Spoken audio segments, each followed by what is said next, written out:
Live. அருட்பெரும் ஜோதி அருட்பெரும் ஜோதி தனிப்பெரும் கருணை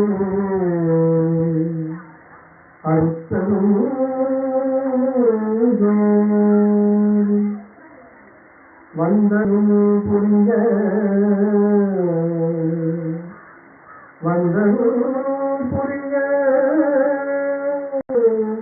விரைந்திரு தருணம் மாமனே மந்திர ஞான சுந்தர ஜோதியார் துணங்கும் சொத்த சன்மார்க்க சத்குருவே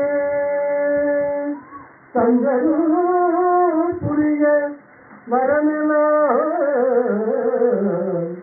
தங்கரூ புரிய வரமெல்லாம் நல்ல தனி அருஜோதியே எனது சிந்தையோ புணர்த்தித்து என்னும் கலந்தே செய்து தருங்க செய்வகையே. இந்த உள்ளொளி தியானத்திற்கு நிகழ்ச்சிக்கு வருகை தந்துள்ள சுத்த சன்மார்க்க சான்றோர்களுக்கும் தாய்மார்களுக்கும் மாணவர்களுக்கும் பொதுமக்களுக்கும் சித்தரியும் அன்பான வணக்கத்தை பணிவோடு தெரிவித்துக் கொள்கிறேன். நமது காலையில் நமக்கு பொன்னியத்தம் என்று தந்துவிட்ட சன்மார்க்க பெரியவர் தயவுத்திரு ராஜேந்திரன் ஐயா அவர்களுக்கும், அடுத்ததாக காலையிலிருந்து இந்த சன்மார்க்க நிகழ்ச்சியை தொடக்கி தந்து அகவல் பாராயணத்தை செய்து எல்லாவற்றையும் செய்து தந்த தயவுத்திரு சன்மார்க்க பெரியவர் மதியழகன் ஐயா அவர்களுக்கும், இன்று சற்று முன் தொடக்க உரை ஆற்றிய தேவி சரவணன் ஐயா அவர்களுக்கும் அன்பான வணக்கத்தை அனுமதி தெரிவித்துக் கொள்கிறேன். இந்த ஒரு நாள் நிகழ்ச்சி தயவுத்திரு சித்த மருத்துவர் சன்மார்க்க அன்பர் சந்திரகணேசன் ஐயா அவர்களுக்கு மனமார்ந்த நன்றியை தெரிவித்துக் கொள்கிறேன். இன்றைய ஒரு நாள் நிகழ்ச்சி கிட்டத்தட்ட 11 மணி ஆயிடுச்சு. அதனால காலம் கலந்துட்டால தியானம் குறித்த ஒரு அதை மட்டும்தான் இப்ப நம்ம பார்க்க போறோம். இந்த தியானத்தை பற்றி வள்ளல் பெருமான் பிள்ளை பருவம் 9 அல்லது 10 வயது தான் இருக்கும். அந்த பிள்ளை பருவத்துல இந்த தியானம் ஒரு மனிதன் தியானம் செய்கின்ற பொழுது என்ன பெற்றுக்கொள்வான், என்ன நன்மைகளை பெற்றுக்கொள்வான் அப்படின்றத ஒரு லிஸ்ட் போட்டு தரார். அந்த லிஸ்ட் அதுதான் பாடலா வருது. அந்த லிஸ்ட் தான் பாடலாக்கி கொடுத்திருக்காரு. அது என்ன லிஸ்ட், அது பாடல் வடிவில் இருக்கு, அதை பார்ப்போம். ஏன்னா நம்ம எது செஞ்சாலும் இதனால எனக்கு என்ன லாபம், இதனால எனக்கு என்ன பிரயோஜனம் அப்படின்னு நம்ம எல்லாருமே நினைக்கிறோம். இதுல தியானம் செய்யும்போது தியானம்ன்றது என்ன, ஒரு மனம் சம்பந்தப்பட்டது தானே. இதனால நம்ம வியாதி போட்டி கொள்ள முடியுமா? ஒரு வியாதி இருக்கு, வியாதி சாப்பிட்டா டாக்டர் கிட்ட போய் மருந்து சாப்பிட்டாதான் வியாதி குணமாகும். உட்காந்துக்கிட்டு ஒரு இடத்துல உட்காந்து மனதை மட்டும் ஏதோ நினைச்சுக்கிட்டு கற்பனை பண்ணிட்டு இருந்தா இதெல்லாம் போகுமா? தியானத்துல என்னதான் செய்ய முடியும் ஒரு இடத்துல உட்காந்துக்கிட்டு அப்படின்னு நம்ம நினைக்கிறோம். ஆனா தியானம்ன்றது பல லட்சம் வருடங்களுக்கு முன்பிருந்து மனிதன் சொந்த நிவர்த்திக்காக கண்டுபிடித்த ஒரு நிலைதான் தியானம்ன்றது. அந்த ஒரு தியானத்தை வகை பெறுமான் தியானம்ன்ற வார்த்தையை பற்றியும் திருவருட்பால அங்கங்க ஒரு இடத்துல தான் இருக்கும். பொதுவாகவே சைவ ஆகமத்துல தியானம்ன்ற வார்த்தையை உபயோகிக்க மாட்டாங்க. ஏன்னா அது தமிழ் தான், தமிழாக இருந்தாலும் அது முழுக்க வடமொழி சம்பந்தப்பட்டதுதான். ஆனா தமிழ் தான், அது வடமொழி தான் முழுக்க. அது அவங்க தியானம்ன்ற வார்த்தையும் வேதங்கள் முக்கியமா உபநிடதங்கள்ல தியானம்ன்ற வார்த்தையை உபயோகிப்பாங்க. ஆனா சைவ ஆகமங்கள் தேவாரமும் திருவாசகமோ ஒளியில் ஒடுக்கமோ இன்னும் நல்ல நூல்கள் நீங்க பார்த்தாலும் தியானம்ன்ற வார்த்தை வந்து திருமந்திரம் கூட எடுத்துங்க. தியானம்ன்ற வார்த்தை வந்து பார்க்கறது ரொம்ப கஷ்டம், எங்கேயோ ஒரு இடத்துல இருக்கும். அது ஏன் அப்புறம் பார்க்கலாம். ஆனா வள்ளல் பெருமான் அதை உபயோகப்படுத்திருக்காரு. ஆரம்பத்தில் உபயோகப்படுத்திருக்காரு, முன்னடை பொருள் நடுவில் உபயோகப்படுத்திருக்காரு, கடைசியில் உபயோகப்படுத்தாரு. இது அந்த வார்த்தை மறைஞ்சிருக்கு, கடைசியில் அந்த வார்த்தை எடுத்துறாரு. ஏன் எடுத்துறாருன்னு நம்ம அப்புறம் பார்ப்போம். இப்ப முதல்ல தியானத்தை பற்றி வலியுறுத்துறார். ஒரு மனிதன் ஒரு நாளைக்கு 3 முறை நமக்கு பிரச்சனை இருக்கு. இன்னும் சொல்ல போனா சாயந்தர நேரத்துல ஒரு போண்டா வர ஒரு டீ சாப்பிடுறோம், 4 வேளை நம்ம சாப்பிடுறோம். அப்ப சாப்பாட்டுக்கு நம்ம வந்து வாழ்க்கைய ரொம்ப முக்கியத்துவம் கொடுக்கணும். அடுத்தபடியா தூக்கம். 8 மணி நேரத்துக்கு கம்மியா தூங்கும்போது உங்களுக்கு திருப்தியா இருக்காது.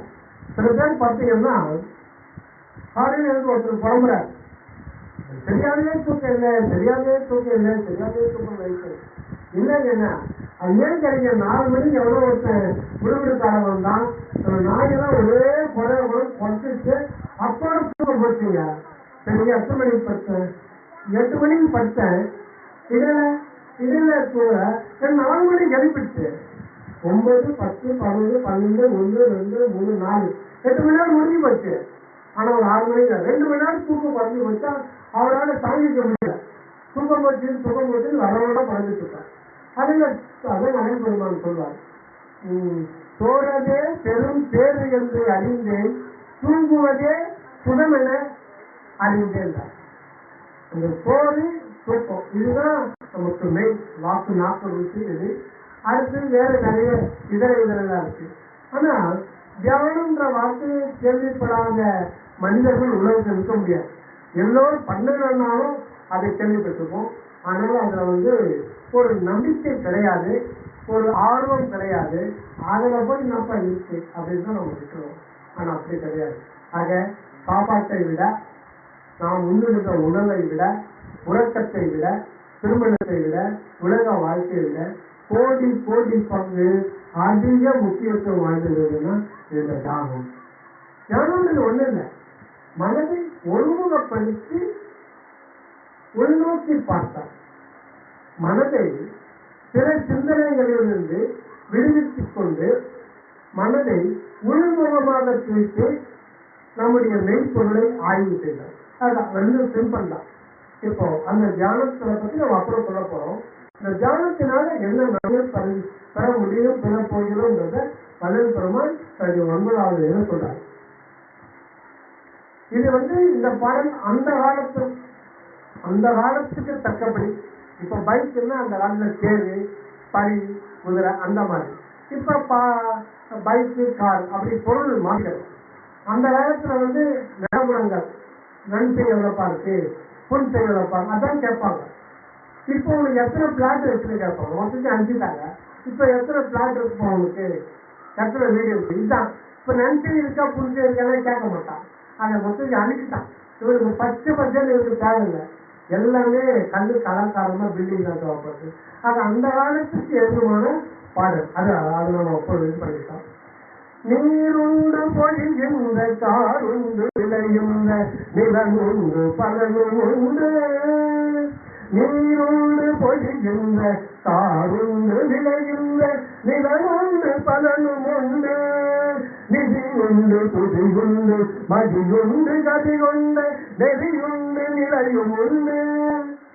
ஊருண்டு பேருண்டு மணியுண்டு அணியுண்டு உடையுண்டு கொடையுண்டு. உண்டுண்டு மகிழவே உணவுண்டு சாந்தமுற உணவுண்டு வளமுண்டு. சாந்தமுற உணவுண்டு வளமுண்டு. தேருண்டு கதியுண்டு பரியுண்டு. தேருண்டு கதியுண்டு பரியுண்டு. மற்றுள்ள செல்வங்கள் யாவும் உண்டு. மற்றுள்ள செல்வங்கள் யாவும் உண்டு. இந்த லிஸ்ட்ல வராது என்னென்ன விடுபடுறதோ அதெல்லாம் நீங்க சேர்த்துங்க சார், நீங்க சேர்த்துங்க அப்படின்னு சார். மற்றுள்ள செல்வங்கள் யாவும் உண்டு.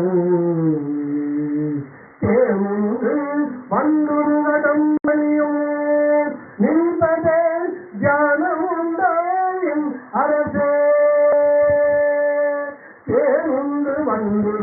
கடம்பனியும் நின்பத ஞானமுண்டாயும் அரசே நின்பத ஞானமுண்டாயும் அரசே நின்பத ஞானமுண்டாய் அரசே தாருண்ட தன்னையா தந்த கோட்டப்புவலர் தலமோங்கு தந்தவேலே தன்னுடற்றையவன் தன்னுடற்றையவன் உன்னுடற்றையவன் தன்னுட தெய்வமனே. இந்த பாடலில் சுருக்கமான விளக்கம். நீருண்டு பொழிகின்ற காருண்டு, நீருண்டு பொழிகின்ற கார், மேகத்தை பற்றி சொல்ற. அந்த மேகம் வந்து கடல் நீரை உண்டு அது பொழிகிறது. அது பாடல்ல தெய்வ புலவர்கள் அந்த ஒரு நயம்பட உரைப்பாங்க. நீருண்டு பொழிகின்ற கார் அப்படின்னா மேகம். அந்த மேகம் பொழிகின்ற நிலம், அந்த நிலத்தில் விளைகின்ற விளைச்சல், அதுல நன்சை புன்சை நிலங்கள்லாம் உனக்கு கிடைக்கும். என்னப்பா ராமலிங்கம், தியானம் பண்ண என்ன கிடைக்குமா? கிடைக்கும்பா, இதை நான் சொல்றத நம்புறேன். இது வள்ளல் பெருமாள் சொல்றது. அடுத்தது பலனும் உண்டு. பலன்னா எவ்வளவு பேர் கரம்பா போட்டுருக்காங்க, பானபாத்து பூமி அந்த பிரச்சனை கரம்பா போடு, அந்த மாதிரி பலன் உண்டு. அது விளைச்சல் ஏற்படும், அதனால லாபம் இருக்கும், உன்னுடைய வாழ்க்கை நல்லா இருக்கும் அப்படின்னு சொல்றாங்க. இதை விட யாரு சிம்பிளா சொல்லுவாங்க தெரியல. நிதியுண்டு துதியுண்டு மதியுண்டு கதியுண்ட நெறியுண்டு நிலையும் உண்டு. இது நிதி, உனக்கு தேவையான செல்வங்கள் வரும் தியானம் செய்தா. துதி உண்டு, உன்னை 4 பேர் மதிப்பாங்க, ஊரார் மதிப்பாங்க, உங்க தெருவினர் மதிப்பாங்க, உனக்கு நல்ல மதிப்பு இருக்கும். உனக்கு துதி உண்டு, நல்ல பெயர் உண்டு, மதி உண்டு, உனக்கு நல்ல அறிவை ஆண்டவர் விளங்க செய்வார். உன்னுடைய அறிவு நல்லறிவாக விளங்கும்படி ஆண்டவர் செய்வார். அந்த தியானம் செய்து மதி உண்டு கதி கொண்ட நெறி உண்டு. இது ரொம்ப முக்கியம். கதி கொண்ட நெறி. இந்த கதி அப்படின்னா என்ன? கதி என்ன, விதி என்ன? ஆண்டவர் அந்த பிரபஞ்சத்துக்கு இந்த பக்கம் நமக்கு அந்த உலகம் ஒற்றது விதியினாலானது. ஆனா கதி அப்படின்றது யாருன்னா இறைவன் தான். நாம விதிக்கு உட்பட்ட வாழ்விலே அகப்பட்டு சிறைப்பட்டு அகல்படுகின்றோம். ஆனால் நாம் போய் சேர வேண்டிய இடம் கதி.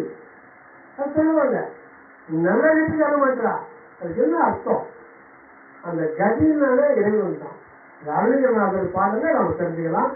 அருணாவுடைய பாடல் கந்தர் அனுமதி கடைசி பாடல். உருவாய் அருவாய் உலகாய் இலகாய் மறுவாய் மலராய் மணியாய் ஒளியாய் கருவாய் உயிராய் கதியாய் விதியாய் கதியாய் விதியாய் குருவாய் அருவாய் அருவாய் குகலே.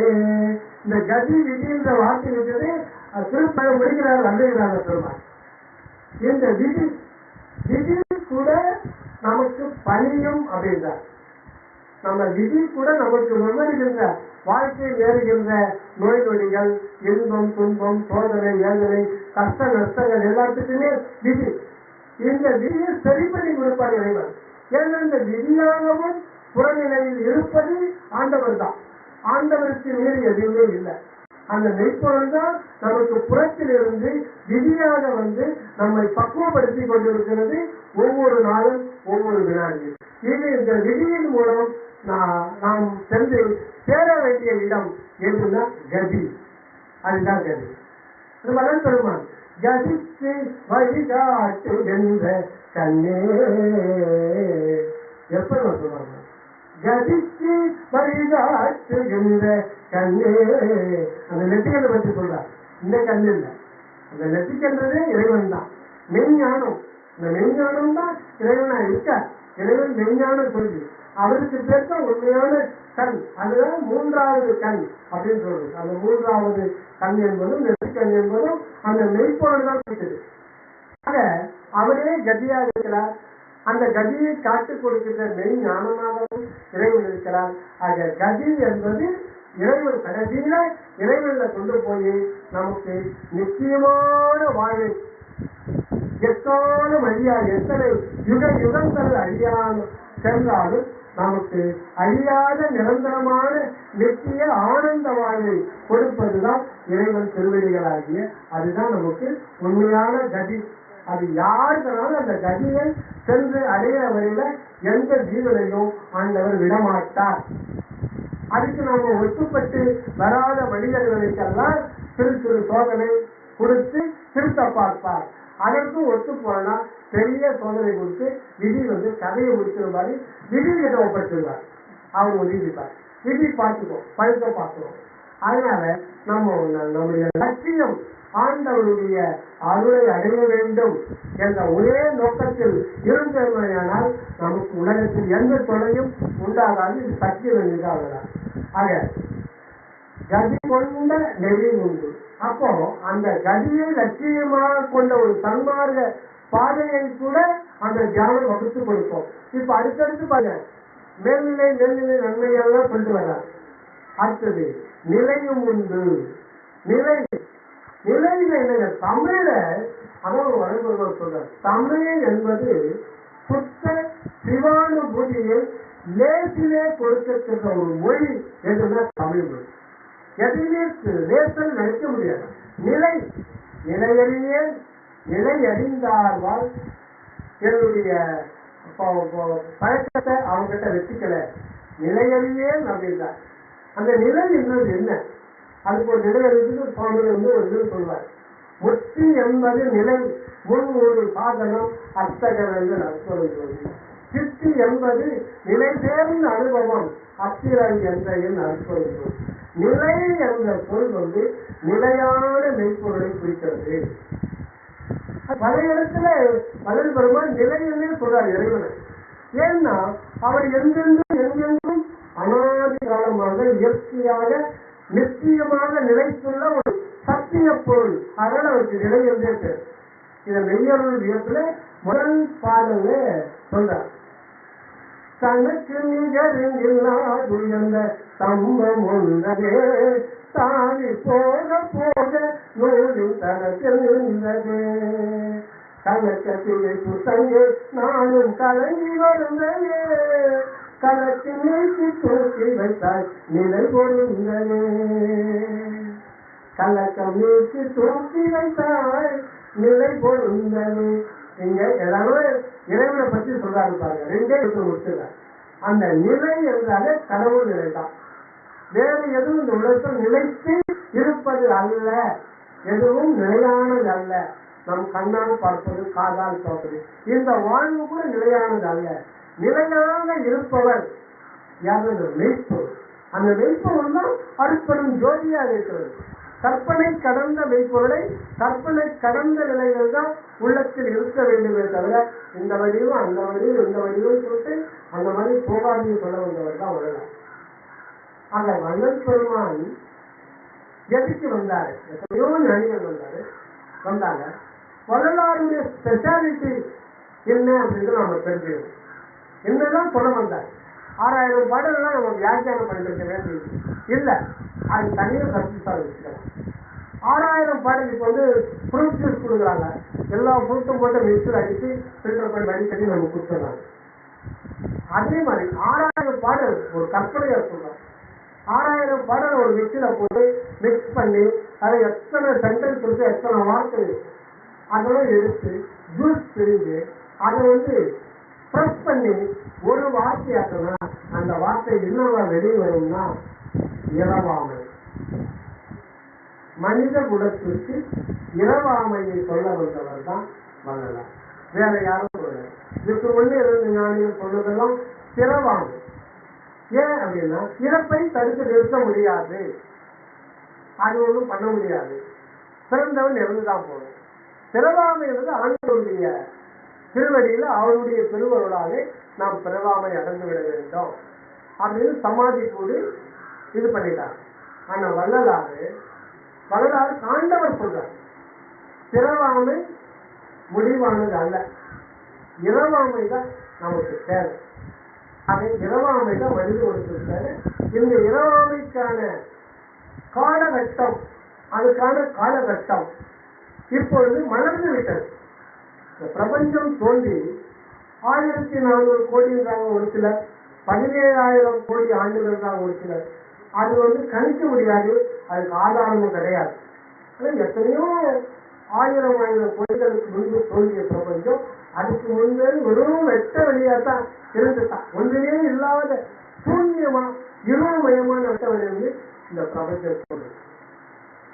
இப்போ அந்த பிரபஞ்சம் அதெல்லாம் ஒரு முறைப்படியில எல்லாமே தோன்றிட்டு வருது. அப்போ ஒரு குறிப்பிட்ட காலத்துல ஒளிக்கோளங்கள், சூரியனான ஒளிக்கோளங்கள் ஏற்பட்டு அது பல கோடிக்கணக்கான ஒளிக்கோளங்கள் இந்த அகண்ட பிரபஞ்சம் நிறைந்து விளங்க, அந்த ஒளிக்கோளில் இருந்து சூரியன், சூரியனிலிருந்து பூமி, செவ்வாய், வியாழன், புளூட்டோ, நெப்டியூன், இப்படி பல 9 கோள்கள் பிரிந்து அது பல கோடி வருடம் அது திரும்பாது சுழந்து கொண்டிருக்கிறது. அது பல கோடி வருடம் அப்படியே இருக்கு. அப்புறம் காலம் ஆக ஆக ஆக ஆக அது குளிர்ச்சி ஏற்பட்டு வெப்பம் தணிந்து பூமியில முக்கியமா இந்த காற்று வழி காற்றுனால அது முதல்ல கல்லாதான் மாறிடும். கல்லும் நீர் மட்டும்தான் இருக்கும், மண்ணு மணல் இல்லை. மேற்கொண்ட தொடர்ந்து சுழந்து கொண்டே இருப்பதனால மேற்பரப்புல அந்த காற்று மட்டும் உராய்வுனால முதல்ல மணல் ஏற்பட்டு அப்புறம் மண் ஏற்பட்டு அதுக்கப்புறம் புல்லு பூண்டு இந்த மாதிரி உயிரினங்கள் ஏற்படும். இப்ப இதுல என்ன முக்கியம்னா இந்த பஞ்சபூதங்கள் பூதங்கள் நம்ம பார்த்தீங்கன்னா அதுக்கு அளவிட முடியாதது. அது பிரதம் அளவிட முடியாதது, நிஜ நிஜ தெரியுது. இப்ப கடல் இருக்கு, அது நீர், தண்ணி பூதம், நீர் பூதம். அது எத்தனை லிட்டருக்கு நம்ம சொல்ல முடியாது. அந்த மாதிரி காற்று, காற்று எவ்வளவு இருக்குன்னு சொல்ல முடியாது. எல்லாத்துக்கும் மேல அந்த அந்த வானம் அது எத்தனை கோடி கோடி கோடி ஒளி ஆண்டுகள் போயிட்டே இருந்தாலும் அது எண்டே கிடையாது. அது முதல் பூதம். ஆக இதெல்லாம் மிகப்பெரியது, அளவிட முடியாதது, தெய்வீக தன்மை உடையது அப்படின்னு நம்ம மெய்ஞானிகள் இதெல்லாம் சொல்றாங்க. ஆனா அது எவ்வளவு பெரியதாக இருந்தாலும் அதுக்கு உணர்வு கிடையாது. அது ஜடம் தான், இவ்வளோ பெரிய பூமி தான். ஆனா இது உணர்வுக்கான உணர்வு கிடையாது. ஆனா இதெல்லாம் பண்பட்டு அந்த உயிரினம் வருகின்றதுக்கு எத்தனையோ கோடி கோடி கோடி காலம் ஆயிடுது. அதுக்கப்புறம் தான் ஒரு உணர்வு ஒன்று வருது. அந்த உணர்வு உதாரணமா இது தொட்டா நமக்கு அது தெரியுது, அதுக்கு தொட்டா தெரிஞ்சிக்கும் அப்படின்னு மனிதன் எப்படி தெரிஞ்சுக்க முடியும்? அதுக்காகவே கடவுள் ஒரு தாவரத்தை படைத்திருக்கார். மனிதன் தாவரங்கள்லாம் தொட்டா தெரிஞ்சுக்கிற அறிவு உண்டு, அதுக்கு ஒரு உணர்வு உண்டு என்பதை உணர்வாயாக நமக்காகவே ஒரு செடிகள் தொட்டாச்சு தொட்டா இறைய முடியும். அதே மாதிரி எல்லாத்துக்குமே உண்டு.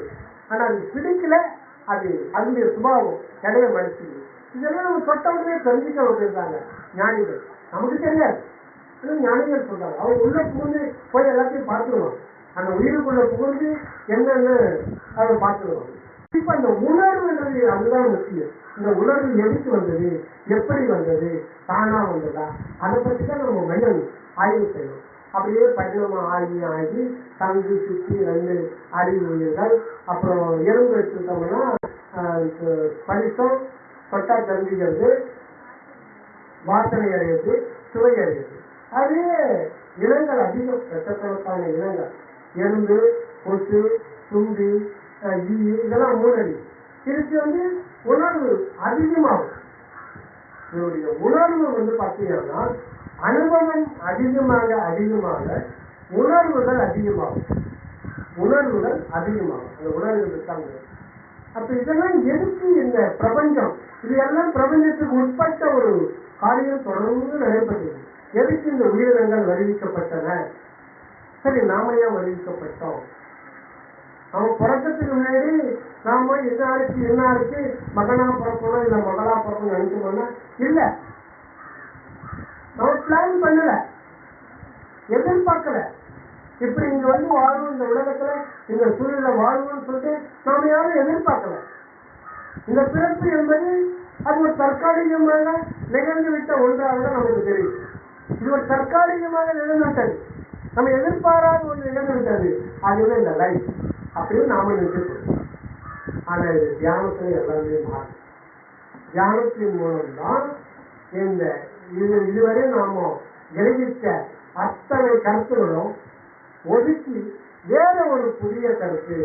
நம்ம பார்க்கிற உலகம் இது மாறிக்கொண்டே இருக்கும். மாறாத ஒரு அக உலகம், கண்ணுக்கு தெரியாத ஒரு உலகம், அது கடவுளாக இருக்கிறது. அந்த இடத்துக்கு போயிட்டாக நமக்கு பிரச்சனை. அதுதான் சொல்றாரு, கதி கொண்ட நெறி உண்டு நிலையும் உண்டு. அப்படின்னா கடவுள் உனக்காக காத்திருக்கா, தன்னையே உனக்கு வழங்க தயாராக இருக்கிறார். அதுதான் நிலை. அந்த நிலை உனக்கு உண்டு என்றார். ஊருண்டு பேர் உண்டு மணியுண்டு பணி உண்டு. உனக்கு ஊர் உற்றார் உறவினர், அந்த மண்ணுவர்கள் பாடாதுங்களா, உற்றாரை யான் வேண்டேன் ஊர் வேண்டேன் பேர் வேண்டேன். அப்ப ஊரு சொந்தம் எல்லாமே நமக்கு உண்டு.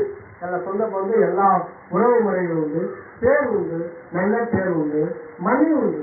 மணின்னா செல்வங்கள் எல்லாம் நகை முதல் கொண்டு எல்லா செல்வமும் உனக்கு போதுமான அளவுக்கு ஆண்டவர் கொடுத்துள்ளார்.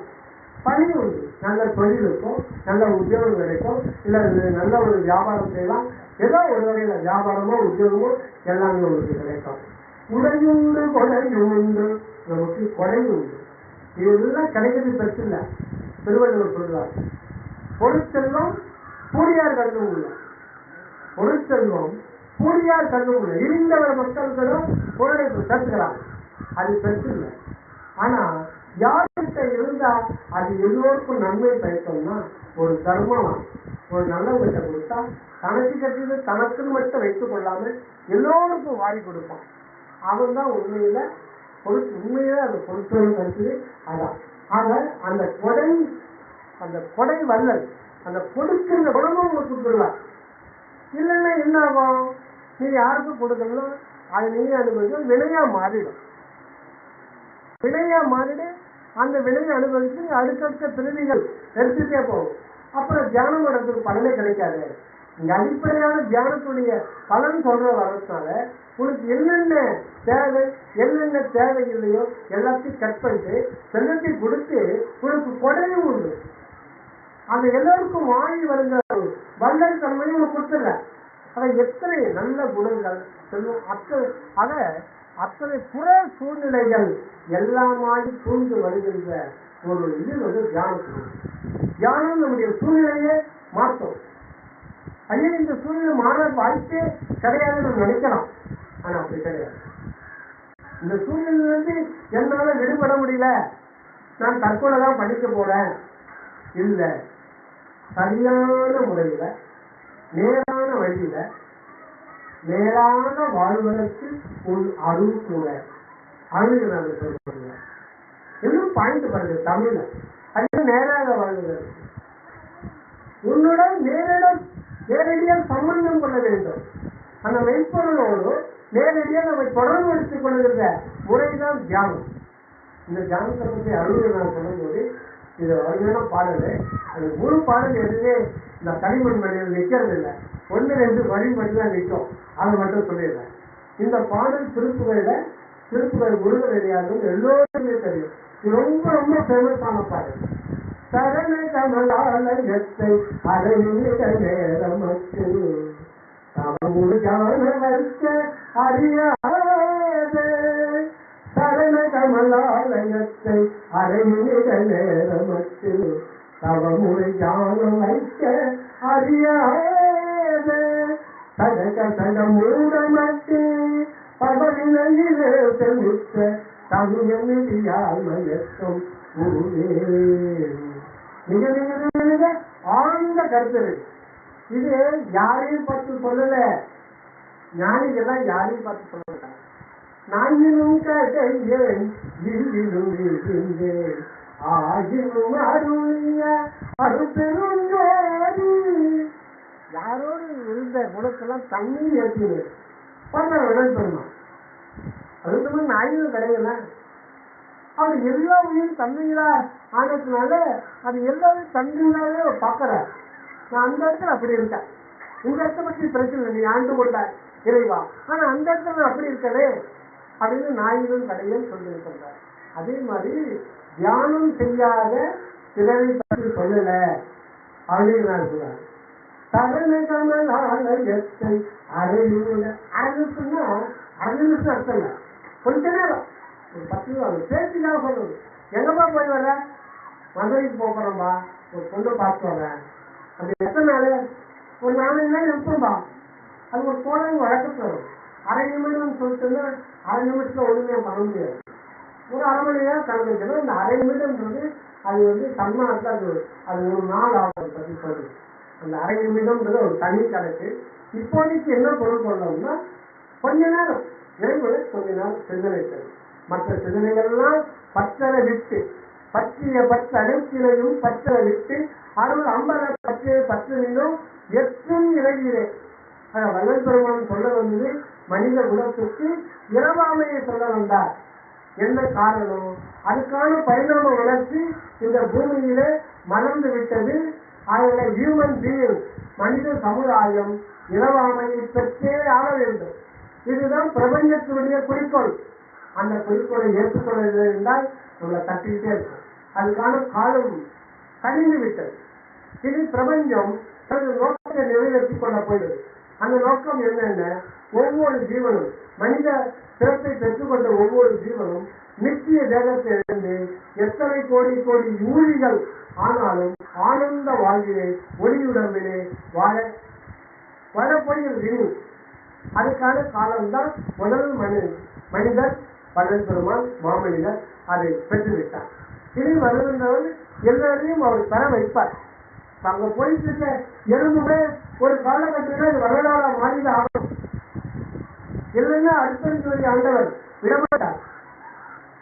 அவர் அவருடைய நோக்கத்தை இயற்கையுடைய நோக்கத்தை அறிந்து அந்த சன்மார்க்கத்துக்கு ஒத்து நாம போனோம்னா நமக்கு பிரச்சனை இருக்காது. ஏன்னா இது ஒரு ரகசியமான தகவல். இது இது சொல்லக்கூடாது. ஆனா இது இப்படிதான் நடக்க போகுது. என்னன்னா இவ்வளவு காலம் மனிதன் ஒரு படிப்பு பட்டம் வாங்கிட்டா லைஃப்ல செட்டில் ஆயிடலாம். ஒரு பதவி கிடைச்சா லைஃப்ல செட்டில் ஆயிடலாம். ஒரு வியாபாரத்துக்கு போயிட்டா லைஃப்ல செட்டில் ஆயிடலாம். ஒரு நிச்சயத்தை கண்டிடலாம். ஒரு இதுல அரசியல்ல ஒரு எம்எல்ஏவோ எம்பியாவோ மந்திரியாவோ எப்படியோ போயிட்டா நம்ம லைஃப்ல செட்டில் ஆயிடலாம். அது கடந்து சில டிஸ்கஸ்ல இயற்கை கண்டுகொள்ளாம விட்டுட்டு இருக்கோம். அவன் வாழ்ந்துட்டு இருப்பான். இனி அது நடக்காது. நம்ம பட்டம் பதவி உத்தியோகம் பணம் சொத்து சுகம் ஏசி காய் இதை வச்சு நிச்சய வாழ்ந்து விடலாம் என்றால் இனி நடவாது. இயற்கை விடாது. ஏன்னா இந்த மனித பிறவி எடுத்து வந்துள்ளது அந்த மெய்ப்பொருள் தான். நாம கிடையாது, நம்ம சொல்லு கிடையாது. எல்லாமே இறைவன் தான். அகமும் புறமும் இருப்பது மெய்ப்பொருள் மாத்திரமே என்பதுதான் மிகப்பெரிய ஒரு அரசியல். இந்த ஜீவன் கூட அந்த மெய்ப்பொருள் வண்ணமானதுதான். நான் என்று சொல்வதற்கோ எனது வாழ்க்கை என்று சொல்வதற்கோ நான் தான் எந்த துன்பத்தை அனுபவித்துக் கொண்டிருக்கிறேன் சொல்வதற்கோ நமக்கு எந்த உரிமையும் இல்லை. அப்படி சொல்வது அறியாமையில் விளைந்த அனுபவமே ஒழிய உண்மை அனுபவம் அல்ல. இப்போ அது நான் சொல்றாரு, அரைமுறை நேரம் வைக்க சமமுறை தியானம் வைக்க அறியாத தன்னை என்ன வெளியில வச்சு பக்கறாங்க சொல்றாரு.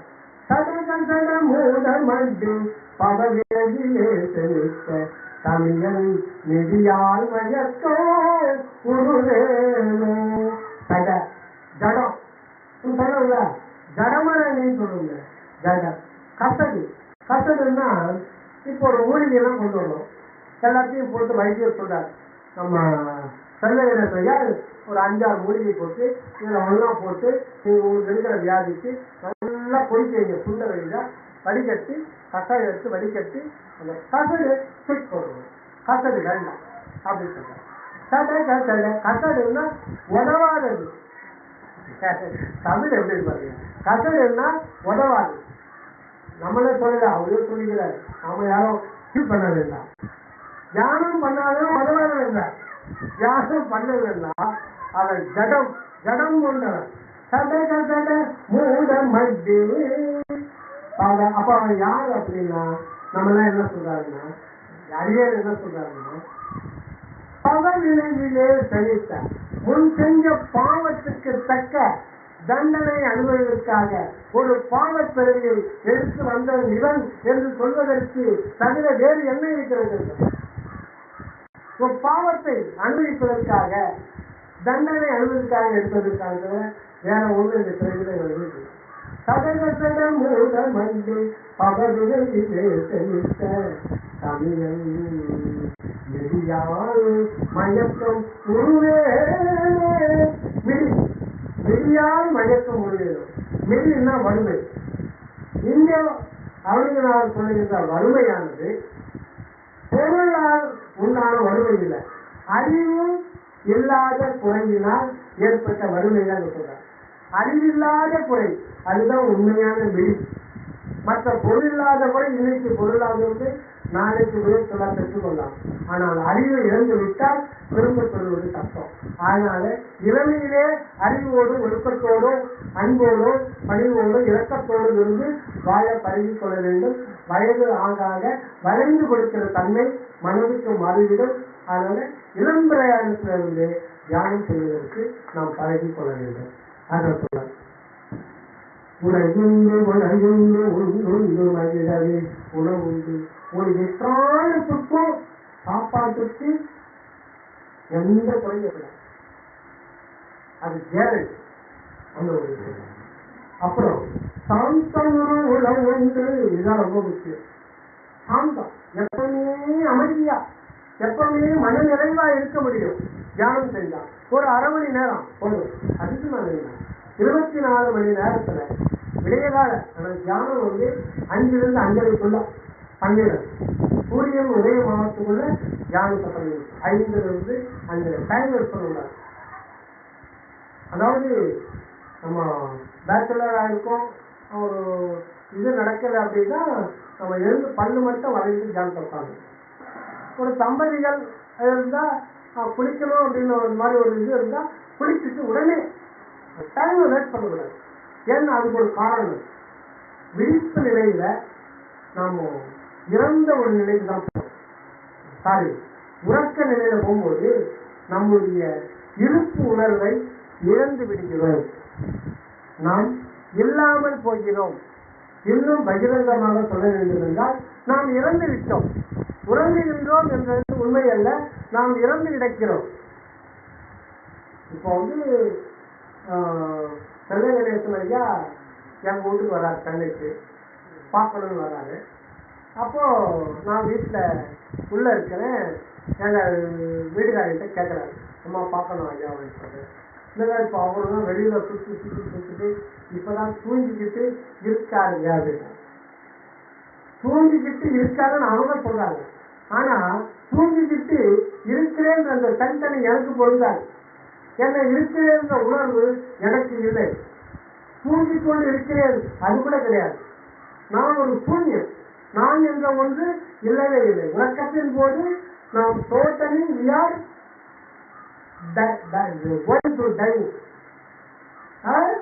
இறந்து விட்டோம். அப்ப நம்ம எதுவுமே இல்லை. சற்று முன் கண்ட இந்த உலக வாழ்க்கை, பொண்டாட்டி, பிள்ளைங்க, கஷ்ட நஷ்டம், சோதனை, நூலடி அத்தனையும் நம்முடைய அனுபவத்தை விட்டு மறைந்து போய்விடுகிறது. அனுபவம் என்ற ஒன்று இல்லாத போது இருப்பு நிலை என்பதும் மறைந்துவிடும். அந்த அனுபவம் இருந்தால்தான் இருப்பு பிரகாசிக்கும். இருப்பையும் அனுபவத்தையும் விரிக்க முடியாது. அதனால விழிப்பு நிலையில நம்ம ஏதாவது அனுபவம் வந்துகிட்டே இருக்கும். அந்த அனுபவம்ன்ற ஒன்று இல்லைன்னா அப்ப நம்ம இறந்த நிலைக்கு போயிடுவோம். எது சொல்லணும்னா அதை நம்ம இல்லாத நிலையில போயிட்டோம், திருப்பி ஆண்டவர் கொண்டு வர. அப்ப வரும்போது மனம் ஃப்ரெஷ்ஷா, அது புதிய பிறப்பு. விழிக்கிறோம் என்றால் அது ஒரு புதிய பிறப்பு, ஃப்ரெஷ்ஷா வரும். அந்த நேரத்துல அப்போ ஸ்டார்ட் சேர்ப்பது அப்பதான் ஆரம்பிக்கும். அதனால அதுக்குள்ள பல்ல வரைக்கும் மூழ்கு நாளுக்கு உட்கார்ந்து அப்படி தம்பதிகள் இருந்தா குளிச்சுட்டு உட்கார்ந்து அரை மணி நேரம் தியானம். இந்த தியானம் எப்ப சொல்றது, இந்த நாடகம் முடிஞ்ச பிறகு எப்படி ஏற்கனவே நம்ம சொல்லியிருக்கோம். ஆனா இப்போ அதையே திரும்ப சொல்றோம் இந்த தியான பயிற்சிக்காக. அதான் சொல்ற சாந்தமுறம் உணவு உண்டு. அந்த மனசுல எப்பவுமே நமக்கு அந்த ஒரு நிறைவான இருக்கும். அதானி அம்பானி விட 3 லட்சம் கோடி 4 லட்சம் கோடி பணம் இருந்தா கூட அவங்களுக்கு சாந்தம் இருக்காது. அவங்களுக்கு சாந்தம் இருக்காது. ஒரு நிமிஷத்துக்கு 10,000கணக்கான தாட்ஸ் வந்துட்டே இருக்கும். பணம் இருக்கிறவங்க அவங்களுக்கு கவலைகள் இல்லாம இருக்காது. அதிகமான ஒரு பிரச்சனை கவலை வந்துகிட்டே இருக்கும். ஆனா தியானம் பண்ணா சாந்தம் ஒரு உணவு உண்டு இருந்தார் நிலை. சுவாமி சவானந்தாவர்கள் சொல்லுவாங்க, நிறைய பேரு பணம் வளமை வேண்டும் மீண்டும் மீண்டும் மீண்டும் மீண்டும் மீண்டும் அவர் வச்சுருப்பாங்க. 10 லட்சம், அப்புறம் 1 கோடி, அப்புறம் 2 கோடி, அந்த கோல் மாறிட்டே இருக்கும் சேர சேர சேர. ஏன்னா தர்மபுத்தி அப்படிதான் இருப்பாங்க. அவனுக்கு தர்மபுத்தி பற்றி நான் ஒருபோதும் மனநிறைவு கொள்ள மாட்டான். அந்த சாந்தம் இல்ல தெளிகள் இருக்கும். சாந்தனிலேது சௌக்கியம் இல்லை, அது தெரிய ஞாபகம் இல்லை. சாந்த நேதையில் சௌக்கியமும் இல்லை.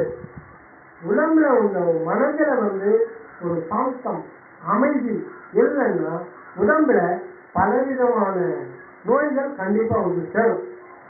நோய்கள் வந்துச்சுன்னா மேற்கொண்டு அந்த மனமானது தொய்வடைந்து நலிஞ்சி போய் கவலைக்குள்ளாகும். கவலை வந்துச்சுன்னா இன்னும் எக்ஸ்ட்ரா ஃபிட்டிங்ஸ்லாம் நோய் கடைசியில நம்மளை கொண்டு போய் சமக்குழியில இறைக்கணும். எது சாந்தம் இல்லாத உள்ளம். அதனால உள்ளத்துல சாந்தம் இருந்தா சாதாரணமா இருந்தாலே 100 வயது வரையில் நோய் இல்லாமல் வாழலாம், அமைதி இல்லாமல் வாழலாம். அந்த சாந்தம் உளம் உண்டு. இது நிறைய லிஸ்ட் போட்டிருக்க.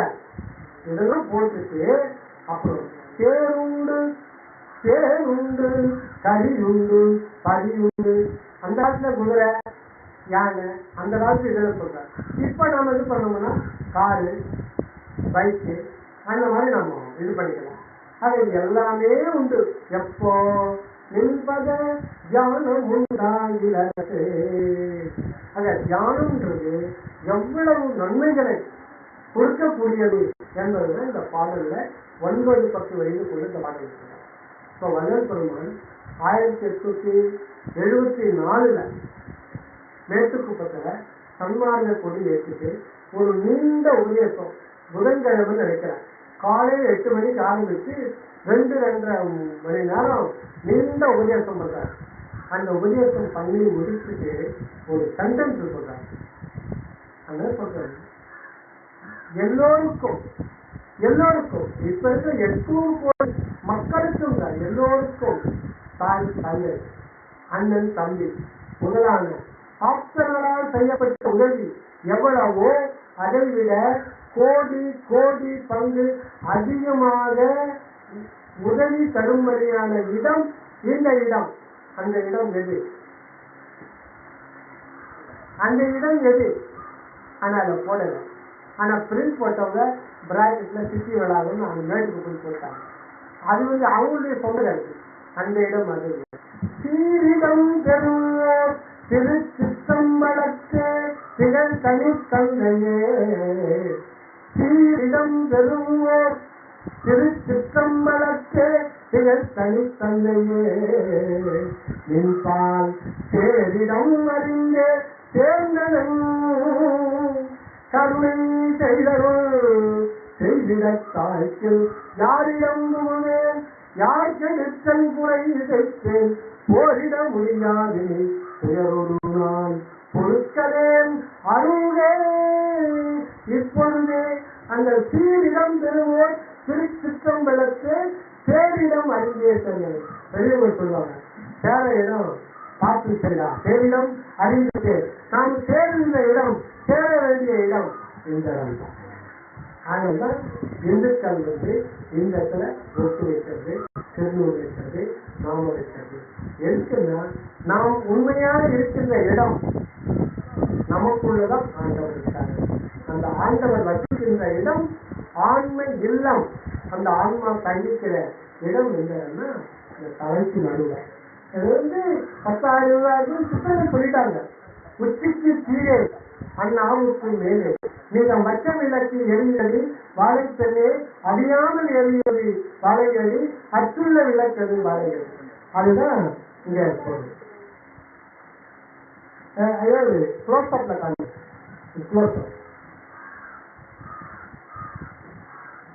இந்த லொகேஷன் தான் தியானம்.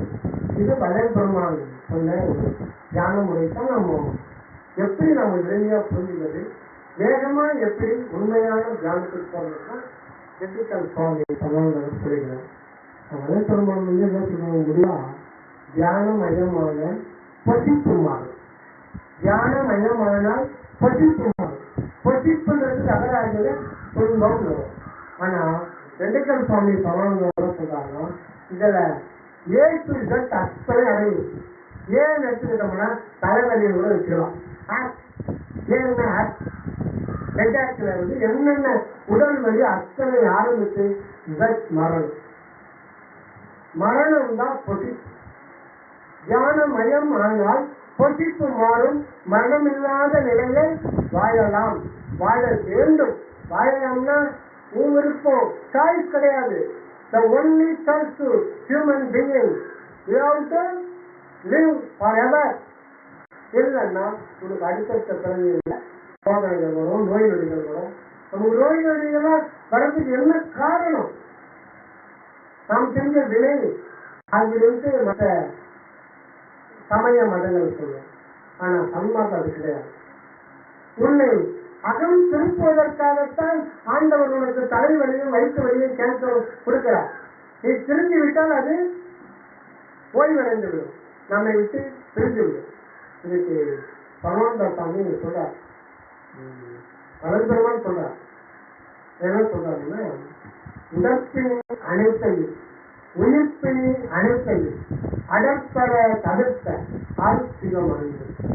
நம்ம மருந்து ஒரு நோய் மனிதனுக்கு இந்த காலத்துல எத்தனை நோய் வருது. அந்த காலத்துல வந்து இப்ப கண்டமானவே அவசரப்பட்டிருப்பான். காலில் எவ்வளோ ஒரு கால் ஊனமா போட்டிருக்கோம், அதோட அவனுக்கு இறைவன் எதுவும் கொடுக்க மாட்டார். அந்த மாதிரி எதனா ஒரு பிரச்சனை இருக்கும். ஆனா இன்னைக்கு அப்படி இல்லை. சக்கரை ஒரு 6 மாசத்துல பிபி, இன்னொரு 6 மாசத்துல மூட்டு வலி, இன்னும் பல பிரச்சனை. குறைஞ்சபட்சம் ஒரு மனிதனை 10 வியாதி வந்து தாக்குது, இன்னும் அதிகமா வந்து தாக்குது. காரணம் என்ன? மனித மனம் பாழடைந்து விட்டது. மனிதனுடைய மனம் இரக்கமற்ற பாழ நிலம் ஆகிவிட்டது. அந்த பிரபஞ்சத்துல அங்கிருந்து சீர்தமிழ் எழுந்து கொண்டு ஒரு பகுதி அழிந்து கொண்டே வருகிறது. காரணம் இன்னும் தெரிந்ததில்லை. உயிரினங்களை கொடுமைப்படுத்துகிறான், உயிரினங்களை துன்பப்படுத்துகிறான். அதுவும் வாழ வந்துச்சு, நாமும் வாழ வந்துச்சு. இவன் வாழ மற்ற எந்த ஜீவராசியும் வாழ விடுவதில்லை. அது கொலை கூட ஒரு செகண்ட்ல பண்ணி முடிச்சிடும். ஆனா அப்படி பண்ணுங்க, சித்திரவதை செய்யலாம். நீங்க யூடியூப்ல பேஸ்புக்ல பாருங்க, எப்படி எப்படின்னா சித்திரவதை செய்து. போன வாரம் கூட கண்ணால பார்த்தேன். அதெல்லாம் சொன்னா அது வந்து அது மேடையில் சொல்றதுன்னு சொல்ல முடியாது. அந்த அளவுக்கு மனிதர்களுடைய இது வந்து ரொம்ப கல்லாகி மாறிவிட்டு. அப்ப மருந்து எது சொல்ல வந்தீங்கன்னா, நம்ம தியானத்தின் மூலம் கோடி கோடியான நன்மைகள் அடையலாம். அந்த இடம் தான் இந்த இடம். இந்த இடத்துக்கு எப்படி போகணும்னு வள்ளல் பெருமாள் சொல்லியிருக்காரு. அதை வந்து நல்ல எளிமையா பாமரர்களும் பயனடையும்படி நமக்கு விளக்கி கொடுப்பவர்கள் திண்டுக்கல் சுவாமி பகவான்கள். அதனால இதை நாம் ஏற்று பொதுமக்கள் அனைவருமே பயனடைய வேண்டும் என்பதுதான் வரலாறு. யாரோ விரும்பியவர்கள் இந்த மாநிலத்துக்கு வரலாம் என்பது. 800 கோடி மக்களும் தன்மார்க்கத்துக்கு வந்தே ஆக வேண்டும். இது சாதி சமயம் மதம் அனைத்தும் கடந்தது. இது விஞ்ஞான ரீதியாக எல்லாமே அது விஞ்ஞான ரீதியாக உள்ளது. விஞ்ஞானமும் மெஞ்ஞானமும் 100% கலந்துதான் இந்த மார்க்கம். இதுல கற்பனை என்பது கிடையவே கிடையாது. உள்ள பொருள் உள்ளபடி உள்ளவனாக நிறைந்தேன். இது இங்க எல்லாமே தன்மார்க்கம்னா எது எப்படி இருக்கிறதோ அதை அப்படியே நாம் அனுபவத்தில் கொண்டு அதனுடைய வாழ்வது. அதுதான் வந்து கடவுள் நிலை அறிந்து அமையமாக நம்முடைய நிலையை மறந்தது. அதுவும் தன்னை காட்டாது ஒழிக்க வேண்டும். தன்னை காட்டக்கூடாது, தலைமையை காட்ட வேண்டும் அப்படின்னு சொல்றாரு. ஆக இந்த நோய் நொடிய எந்த நோய் நொடியானாலும் மருந்து சாப்பிடக்கூடாது, மருந்து சாப்பிடணும். அதுக்காக நம்ம பெருசா அதை போக வேண்டியது.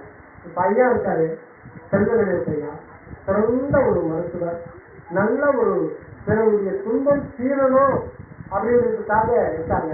அவங்க கிட்ட சொன்னாலே எளிமையா நம்மளுக்கு மிக மிக மிக மிக குறைந்த விலைகளை அவங்க கொடுக்குறாங்க. அந்த மாதிரி மருந்து சாப்பிட்டு வரலாம். அதே நேரத்துல இந்த தியானம் பழகணும், எதுவுமே பழகணும். பழகாம திடீர்னு வராது. ஒரு 6 மாதமாவது உள்ளொழி அவசியப்படணும். இப்ப அறிவியலுடைய இதை பற்றி சொல்லுகிறேன். இப்போ இது ஐயாங்களுக்கு எல்லாருக்கும் ஷேர் பண்ணிக்கிறேன், அவ்வளவுதான். கருத்தை ஃபார்வேர்ட் பண்ணிக்கிறேன். அறிவியலை பொறுத்தவரையில எனக்கு அந்த உள்ளொளி தியானம் எவ்வளவு கூடியிருக்குன்னு என்னுடைய கருத்துன்னா ஒரு பர்சன்டேஜ் கணக்கு சொல்றேன். 0.001%. 0.001%. இது 100% மாறினால் நாம் இறவாமல் இருக்கலாம். வள்ளலார் இருக்கு.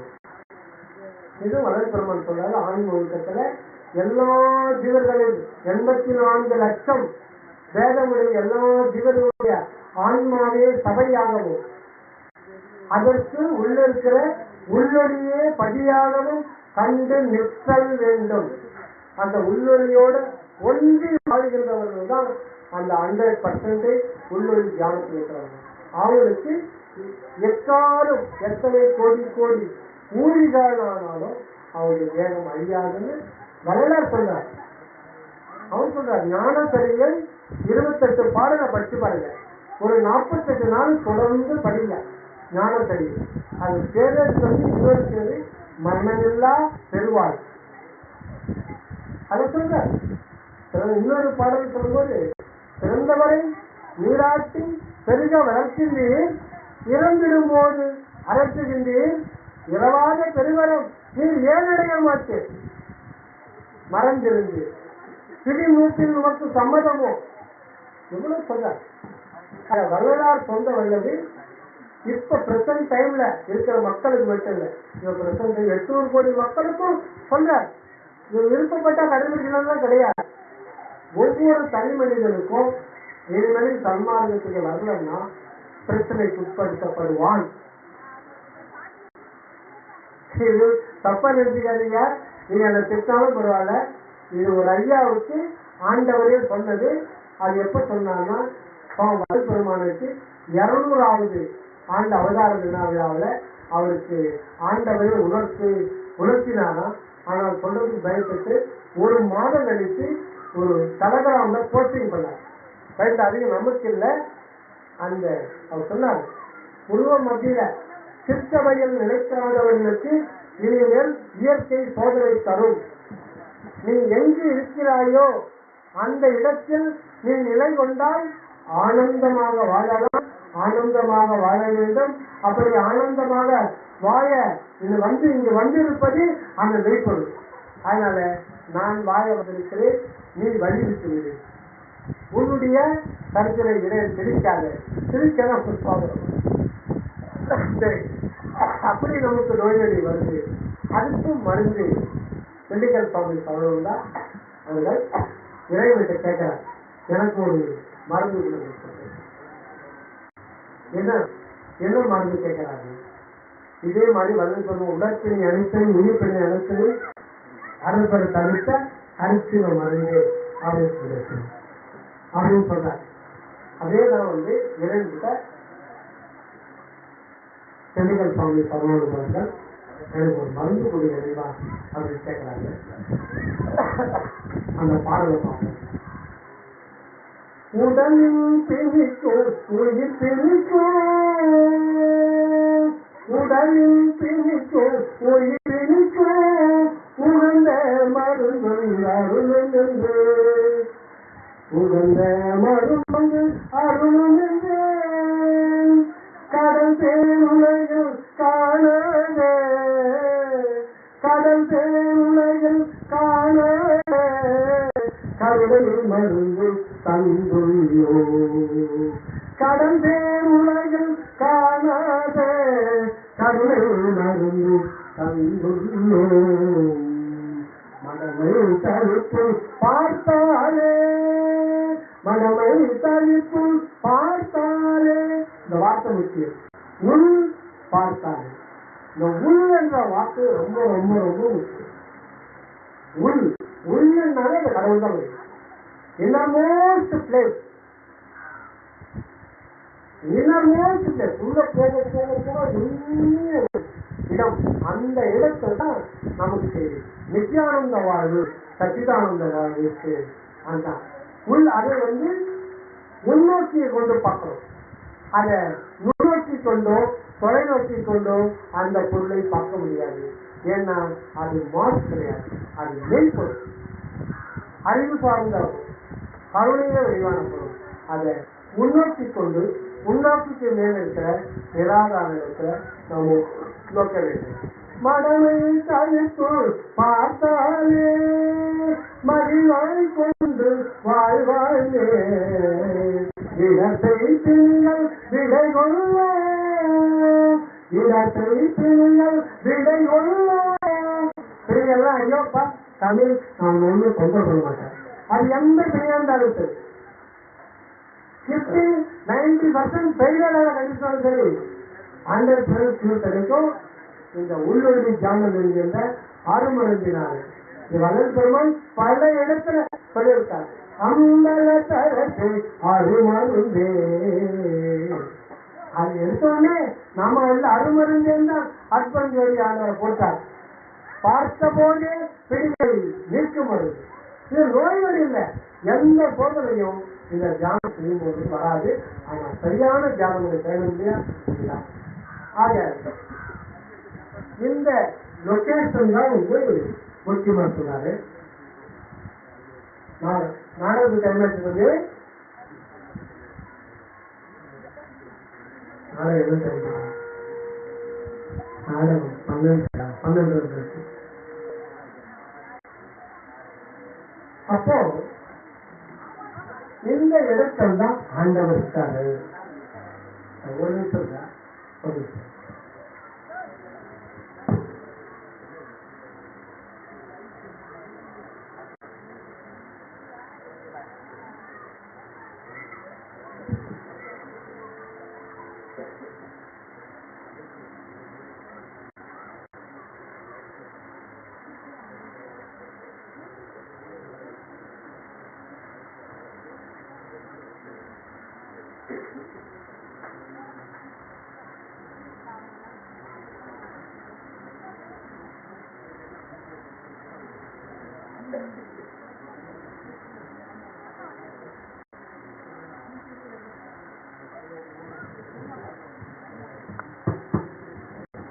இப்ப அந்த லொகேஷன் நம்ம எங்களுக்கு பார்த்துருவோம். அதற்கெல்லாம் தியானம் சன்மார்க்கத்துல அனுபவம்ன்றது கண்டத்துக்கு மேல், கழுத்துக்கு மேல் பகுதி தான். கண்டத்துக்கு கீழே தான் சன்மார்க்க அனுபவம் கிடையாது. அந்த மார்க்கத்துல தயவுசெய்து போராடிட்டாங்க. என்னென்ன மார்க்கம்ன்றத நீங்க ஓப்பனாவே பேசலாம். இப்ப நிறைய மார்க்க உலகத்துல ஆளுக்கு இது பண்ணிட்டாங்க. அதன் பெருமான் சொன்னாரு, அதனால கேட்கல.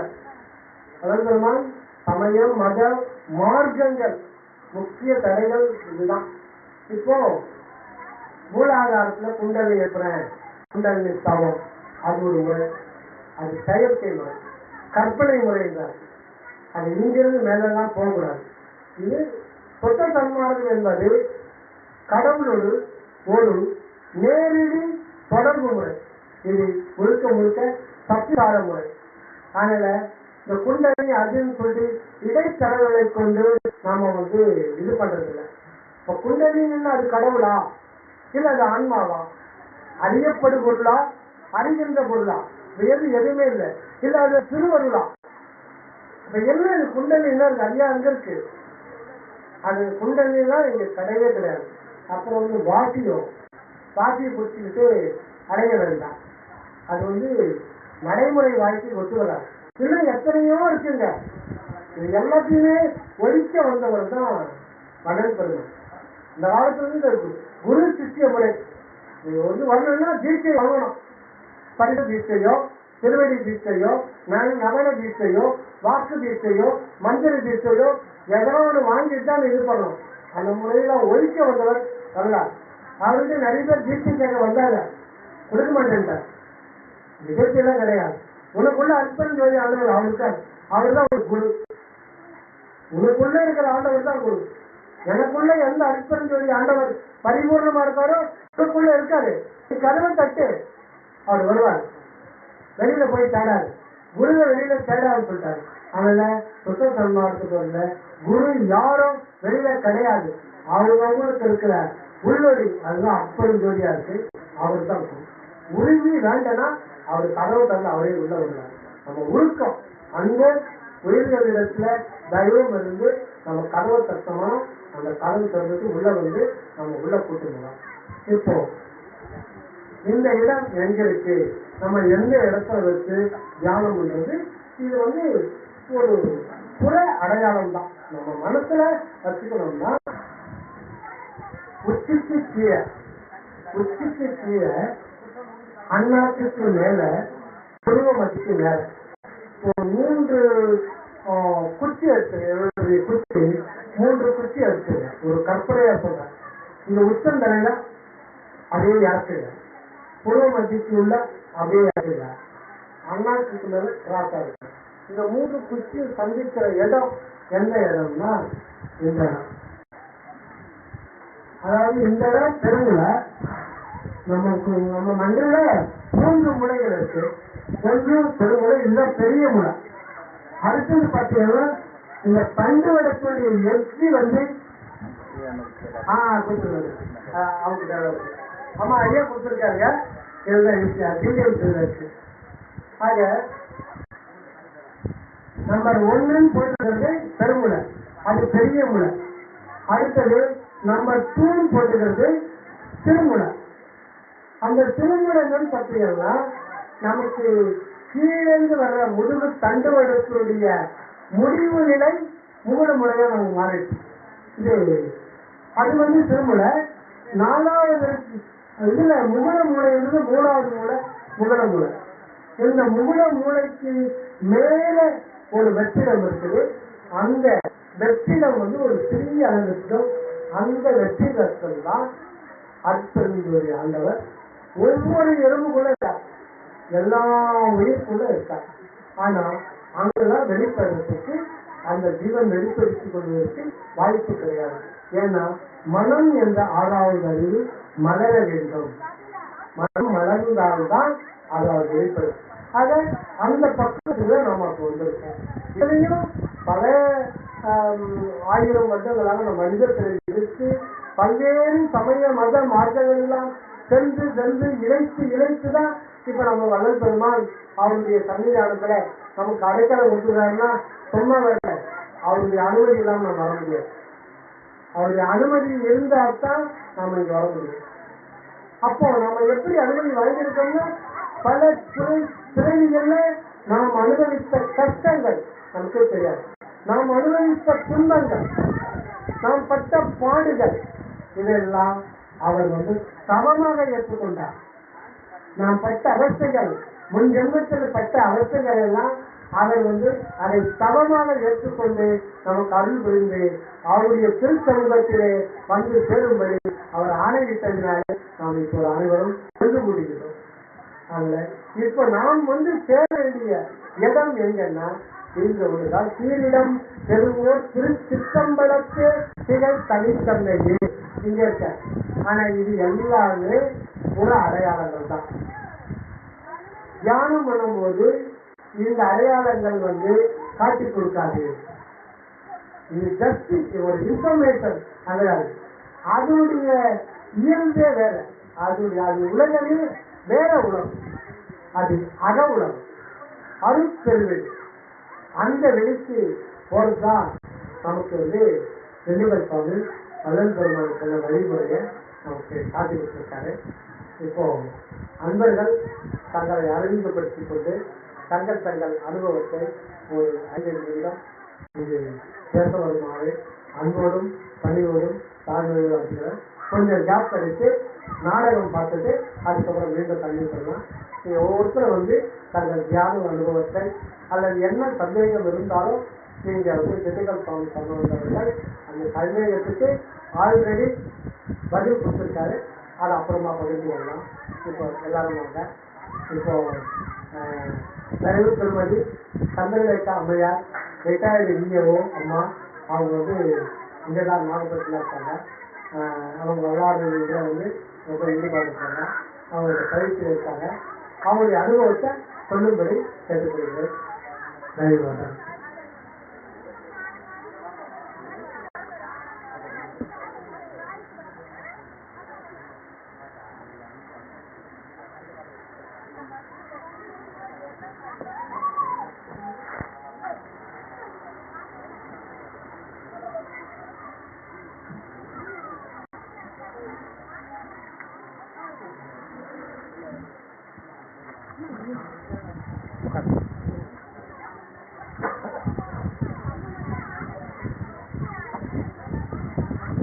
அனைவருக்கும் வணக்கம்.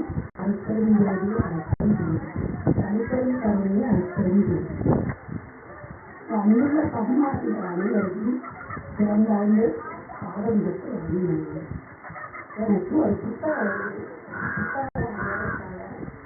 ஐயா அவர்கள் தொடர்புள்ள போது இந்த உள்ளல் தியானம் என்ற கருத்து எனக்கு கிட்டியது.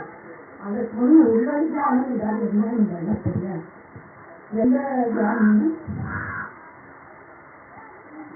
திருமண தியானத்துக்கு இருந்தவர்களிடம் ஒரு புத்தகம்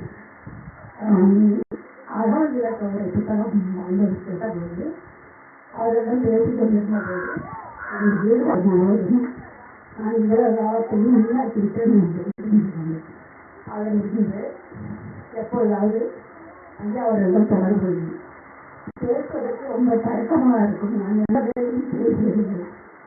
நான் தமிழ் முடிந்த இடத்தில் இருப்பாமல் சிறப்பாக இருந்திருக்கலாம். ஆனால் என்னுடைய எதுவும் சாதாரணமாக மிக சாதாரணமாக இருக்கணும். குறைந்த வாழ்வில் எதற்கும் கருணையும் இறக்கமும் என்னும் ஏற்பாடு இருந்ததுனால் அந்த எனக்கு பெரும் மகிழ்ச்சியையும் நல்ல ஒரு பேரும் புகழையும் கொடுத்தது. அது சாராம்சமே இப்போ உங்கள் தியானத்தில் அதுதான் என்ன தெரிஞ்சு தயாரி இறக்கம் கருதி அது எனக்கு வந்து பயன்படுத்திக் கொள்ளும்போது கோபம் இல்லாமல் கொஞ்சம் கொஞ்சமாக தொடர்ந்திருக்கிறது. கோபம் வந்தாலும் அதை அமைப்பதற்கு கொண்டு நிலைப்படுத்த மாட்டேன்னு போகுது. அதே சமயத்தில் நம்முடைய கோபத்தினால் இப்படி மாறிவிட்டார்களே என்றெல்லாம் மற்றவர்கள் யோசிக்கிறார்களே தவிர நான் மிகவும் நிறைவோடும் மனநிறைவோடு சந்தோஷமாக இருக்கிறேன். மக்கள் வந்திருக்க தன்மார்கள் அனைவரும் இது எந்த அளவுக்கு வந்திருக்கிறீங்களே எனக்கு தெரியாது. ஆனால் நாட்கள் போக போக நிச்சயமாக நாமே அந்த மாதிரி மாறிவிடுவோம் என்பது கூறி ஐயா அவர்களுக்கு மனமாக நன்றி கூறி விடைபெறுகிறேன். நன்றி வணக்கம்.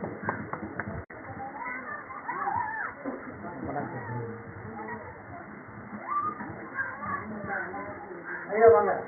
ஒரு 5 நிமிஷம் உங்களுடைய அனுபவம் ஒரு 5 நிமிஷம் ஷேர் பண்ணிட்டு போங்க. கருத்து சொல்லலாம் வாங்க.